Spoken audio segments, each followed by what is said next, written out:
Hello guys, welcome sa aking YouTube channel. At ngayon, meron na naman ako sa inyong ituturo na tricks kung paano hindi ma-open ng iba yung Facebook Messenger mo kahit alam nila yung Facebook password mo. So ito ang first step. Punta tayo sa Messenger. Tapos punta tayo sa Settings.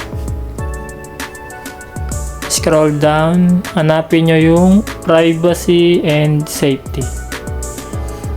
Pag na-click nyo na, i-click nyo po itong App Lock.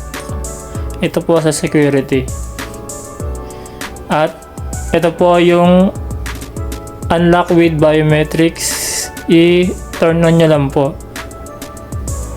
Ayan po nakalagay, use your face or fingerprint to unlock Messenger. So bali, pwede po siyang via face recognition or pwede siyang fingerprint.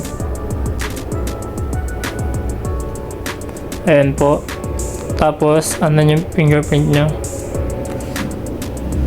Tapos dito guys, pwede kayo pumili kung kailan siya magla-lock.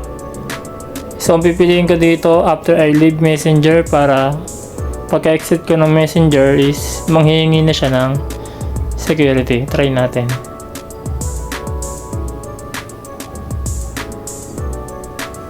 Ayan guys, nahingi siya at bago siya ma-open, kailangan muna ng fingerprint.